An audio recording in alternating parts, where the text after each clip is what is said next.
When you hear the name Lehman Brothers, you probably think you know the story.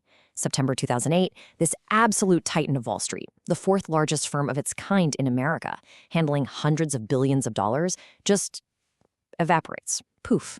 It was a shock that sent tremors through the entire global economy.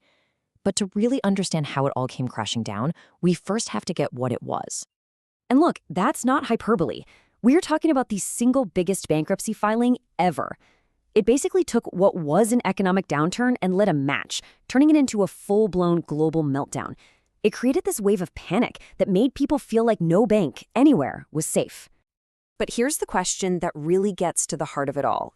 What was Lehman Brothers really? You might think you have the answer, but the reality is way more complex and honestly a lot more interesting than you'd think. So, to really get how this giant fell, we've got to first understand what it was actually built on. So let's peel back the layers and take a look at the Lehman you probably don't know. Okay, so first things first, let's talk about what Lehman was not. It wasn't a commercial bank, where you'd have your checking account, and it wasn't just a hedge fund or just a stockbroker. Sure, it had divisions that did all of those things, but none of those labels really captures the whole picture. For simplicity's sake, most people just call it an investment bank. So what the heck does an investment bank actually do? Forget all the complicated Wall Street jargon. The absolute best way to think about it is as a middleman. It's not taking your deposits like a regular bank, and it's not just investing its own cash. Its main job, its whole purpose, is to connect two groups: people and institutions with money to invest, and businesses that need that money to grow. Think of it this way, right? A blood bank connects blood donors to patients who need it. A food bank connects food donations to people in need. It's the exact same principle. An investment bank connects the world of capital, of money, to the world of ideas and businesses. That's its core function. It's the matchmaker. But here's the thing. Lehman didn't start out that way. Not even close. The company's 150-year history is just this masterclass in adaptation. They weren't really tied to a single business. They were tied to one thing: making money, wherever that money happened to be.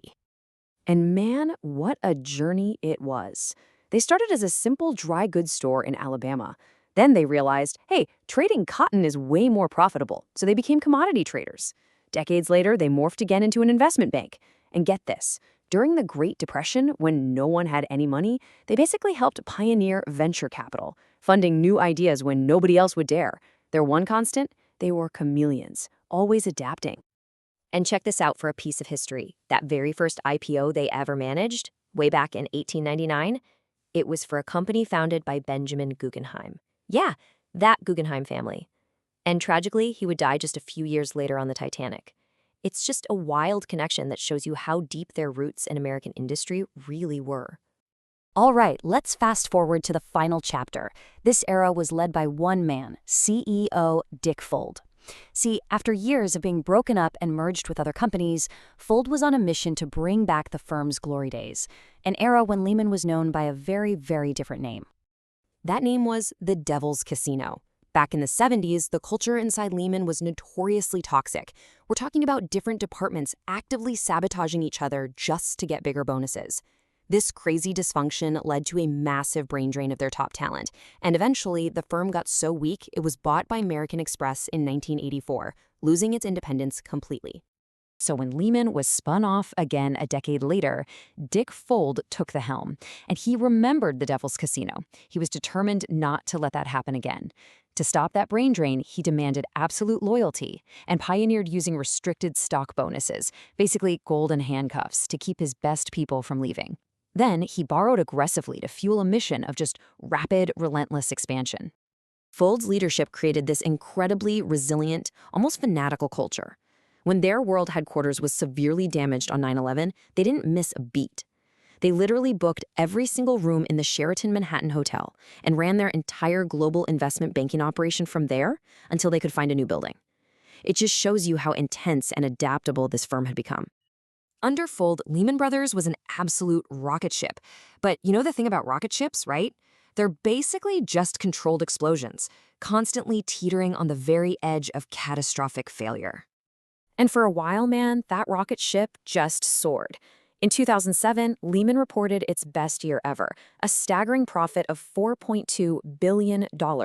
They were on top of the world. Just 9 months later, they would completely cease to exist. So, how did it all go so wrong so fast? Well, the answer is hiding right here, underneath the surface of all that success.